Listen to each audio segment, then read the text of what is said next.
Colombia is often reduced to stereotypes such as Pablo Escobar and drug trafficking, Gabriel Garcia Marquez, the Nobel Prize winner for literature, or Shakira, the pop star singer. But forget these cliches, this country offers so much more. Colombia is a land of incredible diversity of landscapes and cultures in Latin America. Here you will find snow-capped peaks, Caribbean beaches, tropical rainforests, and vibrant nightlife. Like any country, Colombia has its complexities, with a less charming side, hiding in the shadows of extreme poverty. Did you know that one of the country's most popular tourist destinations is known as Sodom and Gomorrah? That said, today we are going to travel to Colombian lands and discover the country's curiosities and riches, while unveiling a darker side that may surprise you. If you think the name Colombia has something to do with the navigator Christopher Columbus, you're right. The name came about in honor of the explorer and navigator who led the first Spanish expedition to America in 1492. Today, Colombia's economy is the fourth largest in South America, with agriculture playing a key role, which, along with fuels and minerals, completes the country's precious basket of exports. Speaking of precious, did you know that Colombia is responsible for 50% of the world's emerald production? Incredible, isn't it?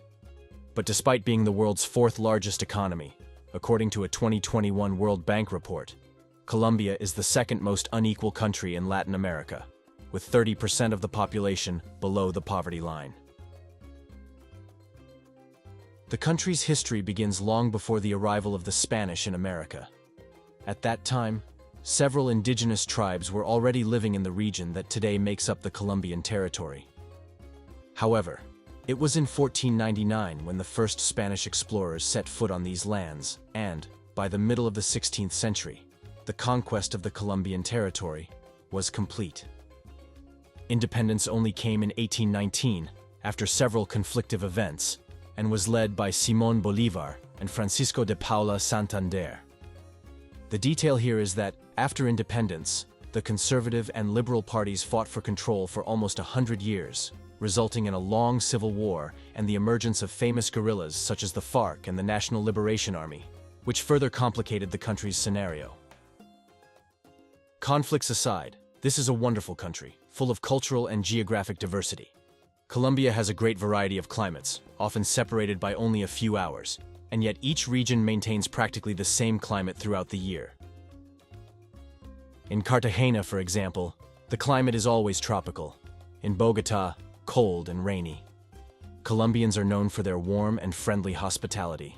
Locals are always willing to help travelers, share their stories, and show the best of their culture. Don't be surprised if you are invited to a party or to try typical dishes in a Colombian home. And speaking of typical dishes, Colombian cuisine is a veritable explosion of flavors, ranging from traditional dishes such as the famous ajiaco, chicken and potato soup, empanadas, to world-famous Colombian coffee.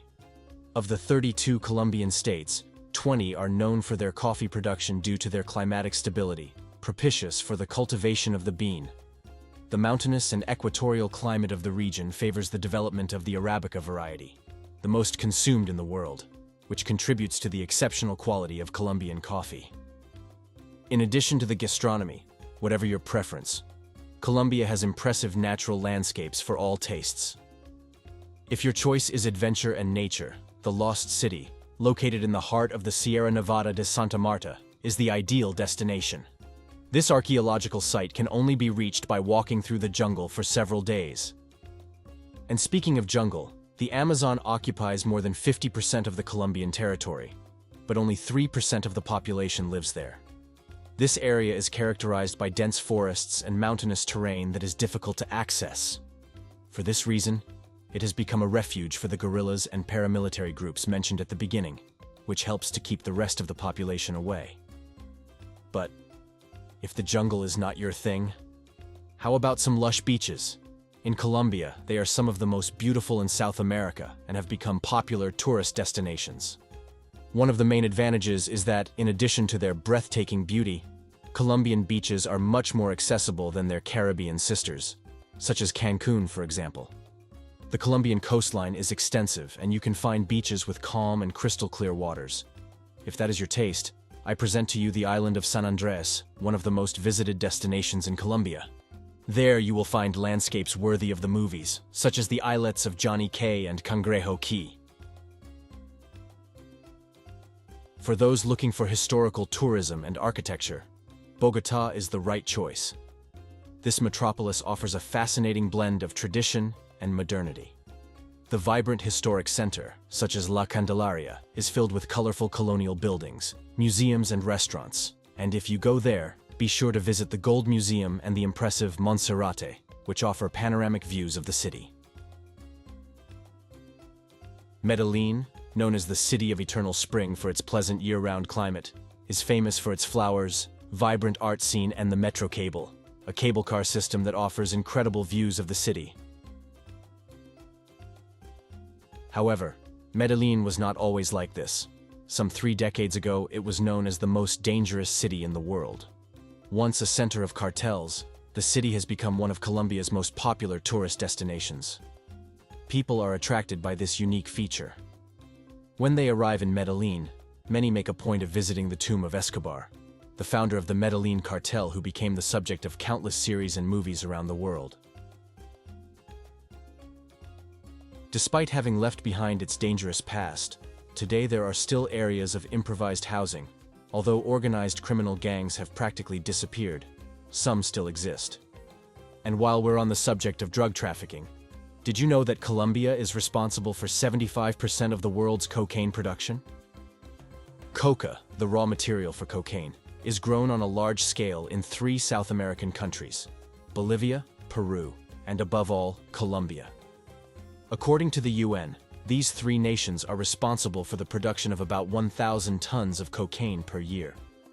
Unlike the major drug traffickers of the past, such as Pablo Escobar, who were known for their terror, intense violence, and ostentatious behavior, today's drug traffickers take a more discreet approach, often even wearing suits. In addition to selling illicit substances, these drug traffickers are involved in a variety of activities, such as bank robberies, arms trafficking, prostitution, money laundering, and financing political campaigns in exchange for favors. The package is really complete.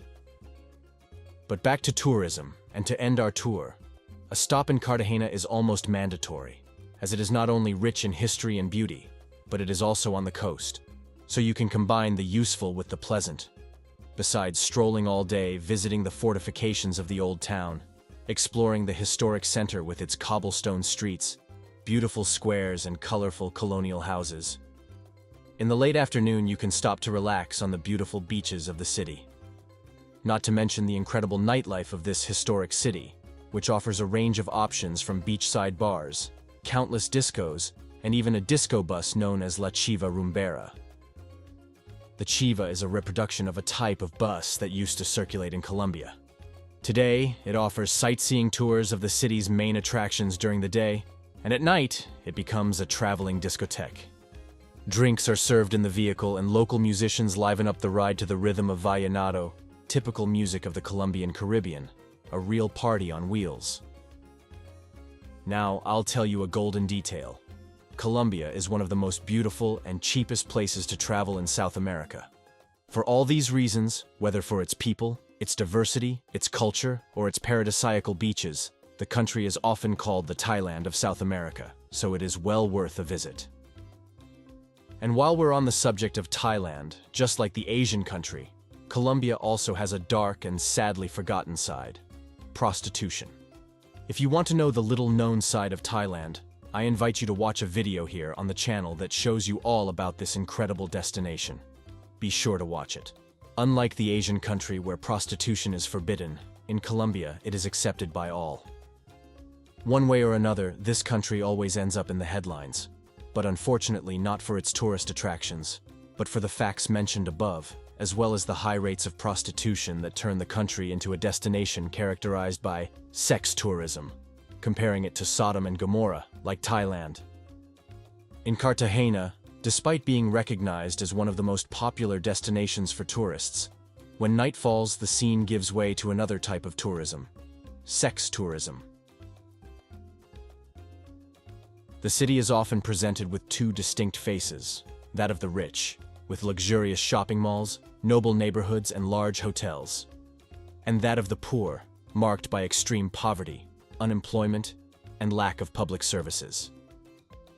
And it is because of this reality that many young girls and adolescents make the difficult decision to resort to prostitution as a means of ensuring their daily sustenance. There are reports that some girls have their virginity sold by their own family in the midst of desperation to survive. This situation becomes, in part, a type of temporary work which, unfortunately, can easily turn into exploitation and remain so for several years. According to a study conducted by the Fundación Renacer in Cartagena, a tourist pays an underage girl between $100 and $150 per night, and if it is for a short time, 15 to 20 minutes, the amount drops to $50. The most recent phenomenon in Cartagena is a new prepayment system, a kind of service with prefixed prices that guarantees payment in advance.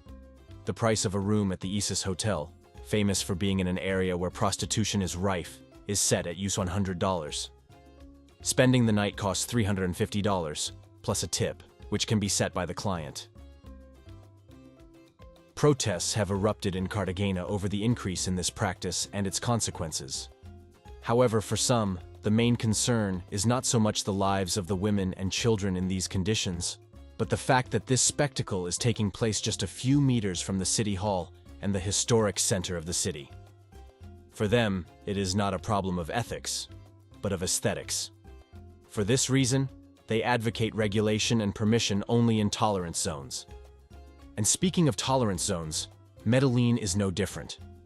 Decades ago, in addition to being a cartel-dominated no-man's land, it also had special zones with this designation, authorized by the city government and generating revenue through taxes. At that time, a neighborhood called La Vena emerged, where there were brothels and cantinas where people drank to excess and stayed overnight with the sex workers of the time. Today, it is still considered a place with a lot of sex work and extreme poverty, especially in the most sensitive areas, where the situation has worsened with drug trafficking, pimps and young people involved, often against their will. Some blame the pandemic and the arrival of immigrants for the current situation, where the practice has spread to more upscale neighborhoods in the city. According to RRACX, a network of Latin American and Caribbean sex workers, more than 4,500 Venezuelan women work in Colombia as sex workers, mainly in cities such as Bogotá, Santa Marta, as well as Medellin and Cartagena. These women are lured to the neighboring country with promises of well-paid jobs and residency permits. But due to their vulnerable situation, they end up running the risk of being forced into the profession. Although there are no exact figures on prostitution in the country, the Secretariat of Social Integration of Bogotá estimates that more than 45,000 women are engaged in this activity, and the vast majority of them are trying to survive. Did you know all these particularities of Colombia? Tell us which one surprised you the most. If you liked this content, don't forget to like, share, and subscribe to receive more amazing content. Thanks to all of you who have joined us, and until next time.